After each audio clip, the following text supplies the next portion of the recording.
تو یہ بدقسمتی ہے پارٹی کی اور ان کی بھی. میں یہ کہوں گا کہ آنے والے الیکشن میں لوگ ان کا احتساب کریں گے. لیکن ٹکٹ آپ کے پھر وہی لوگ لے جائیں گے, وہی لوگ, وہی آپ کے پھر وہی چہرے جو مثال کے طور پہ جو اس وقت گھروں سے نکلنے سے بھی میرے خیال میں شاید قاصر تھے. تو کیا کل کو آیا اگر ایک مثال کے طور پر دوبارہ اگر نون لیگ کو موقع, جیسے الیکشن آ رہے ہیں, تو کیا ایسا نہیں ہوگا کہ آپ کے جو پرانے لوگ وہی گھسے پٹے چہرے جو آج ایک بندہ نہیں نکال سکتے ان کو دوبارہ پھر ٹکٹ سے نواز دیا دیکھیں, ہم نے پارٹی سے یہ مطالبہ کیا ہے کیونکہ پارٹی قائد نے ٹکٹوں کے فیصلے کرنے ہوتے ہیں. ہمارے قائد میاں محمد نواز شریف صاحب جو بھی پارٹی کے اندر فیصلہ کر دیتے ہیں پھر اس پر کوئی ڈیبیٹ نہیں ہوتی. میں یہ سمجھتا ہوں کہ ان لوگوں کو بالکل یہ باور کرانا چاہیے کہ بھئی اگر آپ برے وقت میں عوام کے ساتھ کھڑے نہیں ہوئے, بیسیکلی یہ ہم میاں محمد نواز شریف کے ساتھ کھڑے ہونے کی بات نہیں کر رہے ہیں. ہم تو صرف پاکستان کی قانون اور پاکستان کی بالادستی کے لیے کھڑے ہونے کی بات کرتے ہیں. ہم بات کرتے ہیں کہ عوام کے لیے آپ نکلیں, ہم بات کرتے ہیں کہ مہنگائی کے خلاف آپ نکلیں. دیکھیں, اگر آپ مہنگائی کے خلاف عوام کے ساتھ کھڑے نہیں ہوں گے تو پھر آنے والے الیکشن میں عوام ان کا احتساب کریں گے جو کھڑا نہیں ہو سکے. تو میرے خیال سے دیکھیں, جو بندہ پبلک کی پلس دیکھ کر نہیں چلتا, جو پبلک کے مسائل جو ہیں ان کے لیے تک و دور نہیں کرتا, اس کے لیے پھر آہستہ آہستہ دروازے بند ہو جانا شروع ہو جاتے ہیں. تو اس میں شیر علی صاحب نے دیکھیں مطالبہ بھی کیا چوک گھنٹہ گھر میں. انہوں نے یہ کہا کہ میاں نواز شریف صاحب سے یہ مطالبہ کیا کہ مجھے یہ ورکروں کو دیکھ کر بڑی خوشی ہو رہی ہے کہ اتنی بڑی تعداد میں, اتنی سردی میں جو اتنی بڑی تعداد میں ورکر اکٹھے ہوئے ہیں. حالانکہ آپ کو یاد ہوگا آپ کا پچھلا جو ایک جلسہ تھا پچھلے سال والا مینار پاکستان, صرف سردی کی وجہ سے فلاپ ہوا تھا, وہاں پہ آپ لوگ اکٹھے نہیں کر سکے تھے. لیکن فیصلہ آباد کا گھنٹہ گھر پورا بھر دینا یہ بڑی اہم ترین بات ہے, بڑی ڈیولپمنٹ ہے, خاص طور پہ فیصلہ آباد کے شہریوں کے حوالے سے. دیکھیں, میں جتوئی صاحب پھر سے وہی بات کروں گا کہ عوام جو ہے وہ پریشان ہے. عوام اب اس حکومت کی پالیسیوں سے تنگ آ چکی ہے. عوام چاہتی ہے کہ ان کو نکالا جائے. عوام ہمیں مجبور کرتی ہے کہ آپ سڑکوں پہ آئیں, آپ احتجاج کریں, آپ ایجیٹیشن میں آئیں. تو ہم کوشش کر رہے ہیں کہ اس حکومت کو آئینی طریقے سے ہم باور کروا سکیں کہ خدا کے لیے عوام دشمن پالیسیوں کو ختم کر دیں. آپ کے لیڈر نے بھی کہا, مریم نواز نے بھی 2 دن پہلے ان کی جو بات پریس کانفرنس چل رہی تھی تو وہ انہوں نے کہا کہ ہم بہت جلد دنوں کی بات ہے, اس حکومت کو ہم ہٹا دیں گے. تو کیا کوئی ایسا طریقہ کار, کیا پارٹی کے اندر کوئی ایسی موومنٹ چل رہی ہے کہ کیا کوئی ووٹ آف کانفیڈنس کے ذریعے یا کسی اور ایجیٹیشن کے ذریعے کوئی ایسا پلان چل رہا ہے کہ مستقبل قریب میں کہ کوئی آپ کوئی ایسی موومنٹ چلائیں جس سے یہ حکومت جو ہے اس کا خاتمہ ممکن ہو سکے؟ دیکھیں, مریم نواز صاحبہ نے جو بات کی ہے میں اسی کو آگے بڑھاتا ہوں کہ دیکھیں, پاکستان کا کوئی بھی شہری جو ہے وہ اس حکومت کے ساتھ ہاتھ نہیں ملانا چاہتا. خود تحریک انصاف کے لوگ تحریک انصاف چھوڑ کر جا رہے ہیں. آپ دیکھیں کہ جو ہمارے حلقوں میں لوگ رہتے تھے جنہوں نے ہماری مخالفت کی تھی, اب تو وہ لوگ جو ہیں وہ بھی ہاتھ جوڑ کے کہتے ہیں کہ خدا کے لیے ہمیں معاف کر دیں, ہمیں معافی دے دیں, ہم سے بہت بڑا گناہ ہو گیا کہ ہم نے پی ٹی آئی کو سپورٹ کیا. پی ٹی آئی کے جو اپنے سپورٹرز تھے, جو ٹائیگرز تھے, جن کو عمران خان بڑا یوتھ کو سمجھتا تھا کہ میں ان کو بڑی باتیں سنا کے ان کو رائٹ لیفٹ کر لوں گا, لیکن اب وہ یوتھ سمجھ چکی ہے کہ عمران خان اور اس کی پوری ٹیم کی جو باتیں تھیں وہ صرف جھوٹ کا پلندہ تھیں. کوئی پالیسی ان کے پاس نہیں ہے, کوئی کسی ادارے کو یہ مضبوط نہیں کرنا چاہتے, کوئی عوام کا فائدہ نہیں کرنا چاہتے. یہ میں تو اکثر کہتا ہوں کہ یہ ٹھگی مارنے آئے تھے اور یہ ٹھگی مار کر اپنے بیگ اٹھائیں گے اور ملک سے باہر چلے جائیں گے. میاں صاحب, فیصلہ آباد کے حد تک آپ دوسری دفعہ MP منتخب ہوئے ہیں, کیا ایسا کوئی پلان یا کوئی ایسی چیز چل رہی ہے کہ آپ کے اتحاد کے حوالے سے, جیسے آپ کے یہاں پہ واضح طور پہ 2 گروپس ہیں, بلکہ 2 گروپ کیا کہیں, ایک طرف جو ہے آپ کا اقتدار والا گروپ ہے اور ایک آپ کی ذات تنہا ایک اکیلا MP جو ہے وہ صرف چوری شیر علی کے ساتھ کھڑا ہے اور وہ پورے فیصلہ آباد کو ایک قسم کا لیڈ کر رہا ہے. تو کیا مسلم لیگ نون کے اتحاد کے لیے میاں طاہر جمیل کو مستقبل قریب میں کوئی کردار ادا کر پائیں گے؟ دیکھیں, ہم نے بالکل ہمارے دروازے کھلے ہیں اور میں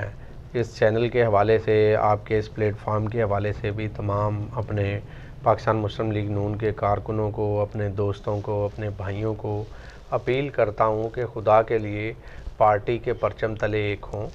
کیونکہ یہی وہ پارٹی ہے جس نے پاکستان کو ترقی کی راہ پر لے کر جانا ہے. آپ دیکھیں کہ جب بھی پاکستان پر برا وقت آتا ہے تو میرے قائد میاں محمد نواز شریف صاحب آگے بڑھ کر اپنا کردار ادا کرتے ہیں۔ آپ دیکھیں کہ کس طرح پاکستان اندھیروں میں ڈوب رہا تھا جب 2013 تھا۔ جب 2013 کی ہم نے حکومت سنبھالی تو اس کے بعد آپ نے دیکھا کہ کس طرح پاکستان کو روشنیوں کا پاکستان بنایا، 12,000 میگا واٹ بجلی جو ہے وہ پیدا کر کے آپ کو دکھائی۔ پاکستان کی تاریخ کی اتنی بجلی کسی حکومت نے نہیں بنائی جتنی پاکستان مسلم لیگ نون کی حکومت نے بنائی۔ بے شک نو ڈاؤٹ، کام کے حوالے سے دیکھا جائے تو مسلم لیگ نون کا کوئی اس پہ ثانی نہیں ہے، لیکن اچھا ایک چیز اور بھی سننے میں آ رہی ہے صاحب، صدارتی نظام کے حوالے سے مسلسل جو ہے نا وہ جسے کہتے ہیں پچھلے چند دنوں سے ٹرینڈ چل رہے ہیں، مختلف ٹویٹر پر بھی سوشل میڈیا پر بھی یہ بات بہت زیادہ زیر گردش ہے کہ ملک میں ایمرجنسی لگا۔ اگر ملک میں صدارتی نظام کے حوالے سے کوئی آپ کو کوئی ایسی کوئی کال آتی ہے، حکومت کی طرف سے ایسی موومنٹ ہوتی ہے، تو مسلم لیگ نون یا فیصل آباد میں آپ ایک بطور ایم پی اے یہاں پر بڑے عرصے سے یہاں پہ چل رہے ہیں، تو کیا کردار ادا کرے گی مسلم لیگ نون؟ کیا اس کا اسٹانس کیا ہوگا؟ دیکھیں جتوئی صاحب، ہم نے صدارتی جو ان کی پالیسیاں ہیں ان کو ہم پہلے آزما چکے ہیں۔ آپ ایوب خان سے شروع ہو جائیں اور آگے آپ چلتے ہیں یحییٰ خان تک آ جائیں، اس کے بعد ضیاء الحق تک آ جائیں، اس کے بعد مشرف تک آ جائیں، تو یہ سارے جو صدارتی نظام تھے یہ ہم دیکھ چکے ہیں۔ تو یہ صدارتی نظام کسی صورت بھی جو ہے وہ پاکستان میں آپ دیکھیں کہ بالکل بری طرح پٹ چکا ہے۔ تو ابھی بھی جو لوگ اس طرح کی احمقانہ باتیں کرتے ہیں ان کو ہوش کے ناخن لینے چاہیے۔ یہ پاکستان ہے، اس پاکستان کو بڑی مشکل ہمارے بڑوں نے قربانیاں دے کر حاصل کیا تھا،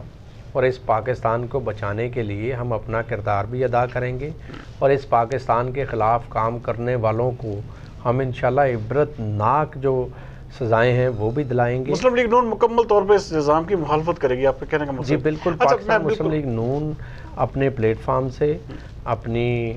جو ہماری عوامی کمپین ہے اس کے ساتھ مل کر انشاءاللہ صدارتی نظام کا جو راستہ ہے وہ روکے گی۔ اچھا بالکل، پروگرام کے آخر میں مختلف آپ کی جو ہے نا آوازیں سننے کے ملی، یہ جلسہ یا ریلی یا کامیاب رہی یا ناکام رہی،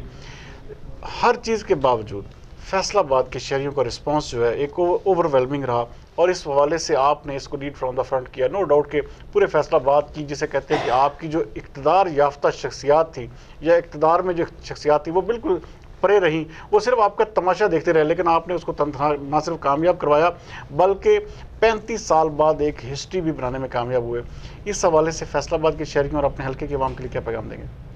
دیکھیں، میں اپنی عوام کا شکریہ ادا کرتا ہوں، اپنے فیصل آباد کے تمام کارکنوں کا شکریہ ادا کرتا ہوں، میں اپنے تاجروں کا شکریہ ادا کرتا ہوں، میں گھنٹہ گھر میں موجود جتنے بھی میرے بزرگ تھے، جتنے میرے بھائی تھے، نوجوان تھے، سب کا شکریہ ادا کرتا ہوں کہ انہوں نے تعاون کیا، اور اس تعاون کے ساتھ اللہ تعالیٰ نے ہمیں عزت سے نوازا۔ اور سب سے بڑی بات کہ ہمارے قائد میاں محمد نواز شریف صاحب نے کہا تھا کہ آپ عوام کی نمائندگی کریں، جو عوام چاہتی ہے وہ کریں۔ ہم نے جو عوام چاہتی تھی، عوام یہ چاہتی تھی کہ ہم اپنا احتجاج ریکارڈ کروائیں، اور جو حکومت کی پالیسیاں ہیں، جو بجلی کے بڑھتے ہوئے ریٹ ہیں، جو سوئی گیس کے لمبے لمبے بل ہیں، جو FBR کی منمانیاں ہیں، جو چھوٹے تاجروں کی تنگیاں ہیں، اسی طرح جو مزدوروں کے چولہے بند پڑے ہیں، جو فیکٹری مالکان پریشان ہیں، ان پالیسیوں کے خلاف آپ باہر نکلیں۔ تو ہم ان پالیسیوں کے خلاف باہر نکلے تھے، اور ہم نے پرامن طریقے سے موجودہ گورنمنٹ کو پیغام دیا ہے کہ آپ باز آ جائیں، آپ ان پالیسیوں سے باز آئیں۔ آپ نے دیکھیں کہ پورے ملک کو IMF کے ہاتھوں گروی رکھ دیا ہے۔ آپ IMF کی وہ شرطیں مان رہے ہیں جس کی وجہ سے ایک عام آدمی کی زندگی جو ہے وہ عذاب بن چکی ہے۔ تو ہم اس طرح کی باتوں کو ہرگز نہیں مانیں گے۔ ہمارا حق ہے، ہم آئینی طور پر احتجاج کر سکتے ہیں، ہم آئینی طور پہ اپنی آواز جو ہے وہ حکومت تک بھی اور باقی اداروں تک بھی پہنچا سکتے ہیں، تو وہ حق ہم نے استعمال کیا ہے۔ تو میں آخر میں اپنے ان تمام دوستوں کا ایک دفعہ پھر شکریہ ادا کرتا ہوں کہ جن لوگوں نے پارٹیسپیٹ کیا، جنہوں نے اپنے قیمتی ٹائم میں سے ٹائم نکالا، اور ملک کی خاطر، اس شہر کی خاطر، پاکستان مسلم لیگ نون کی خاطر انہوں نے اپنا کردار ادا کرتے ہوئے ہمارا ساتھ دیا۔ اچھا میاں طاہر جمیل، بالکل لاسٹ نوٹ، اگر مریم نواز یا آپ کے لیڈران کی طرف سے کال آتی ہے آپ کو ایجیٹیشن کی یا کسی بھی موومنٹ کے حوالے سے، تو میاں طاہر جمیل فیصل آباد سے ایسے ہی ایک بھاری تعداد میں لوگوں کو لے کر نکلیں گے؟ جی بالکل جی، دیکھیں ہمارے قائد چودھری شیر علی صاحب نے ہمیں سکھایا ہی یہ ہے کہ جہاں پر لیڈرشپ آواز دے گی حق کے لیے ہم کھڑے ہوں گے، اور جہاں پر بھی کوئی ظلم ہوگا اس کے خلاف ہم دیوار بن کے کھڑے ہوں گے۔ تو اس حکومت نے جو ظلم عوام پر ڈھائے ہوئے ہیں ان ظلموں کے آگے ہم انشاءاللہ دیوار بن کر کھڑے ہوں گے، اور جہاں پر ہماری لیڈرشپ جو ہے جہاں پر بھی پکارے گی، چاہے وہ لاہور میں پکارے چاہے وہ اسلام آباد میں پکارے، پوری پاور کے ساتھ اپنے ورکروں کے ساتھ انشاءاللہ کندھے سے کندھا ملا کر جائیں گے۔ ناظرین، میں بلکہ آپ کو ایک آف دی ریکارڈ بات جو مجھے میاں طاہر جمیل صاحب نے بتائی کہ میں نے اس جلسے کے لیے صرف اور صرف اپنی 50% طاقت کو استعمال کیا اور 50% لوگوں کو ہی ٹچ کیا۔ تو اگر میاں صاحب اگر اس کو 100% کر دیتے تو شاید یہ تعداد دگنی ہو سکتی تھی۔ اور اب بھی میرے خیال میں فیصل آباد میں انہوں نے 35 سال بعد ایک میلہ لوٹا ہے، جس طرح کہ آپ کو پتہ ہے کہ سب سے بڑا مسئلہ اتنی سخت سردی اور اتنے سخت موسم میں اتنی زیادہ تعداد میں لوگوں کو نکالنا یقیناً یہ ایک ریکارڈ ہے، اور ہم اس پہ بالکل ان کو نہ صرف خراج تحسین بھی دیتے ہیں بلکہ ساتھ ساتھ ان کو آنے والے وقت میں مزید جو ہے طاقتور کے طور پر ابھرتے ہوئے بھی دیکھ رہے ہیں۔ اگلے پروگرام تک کے لیے سردار امین خان جتوئی کو دیجیے اجازت۔ پاکستان زندہ باد۔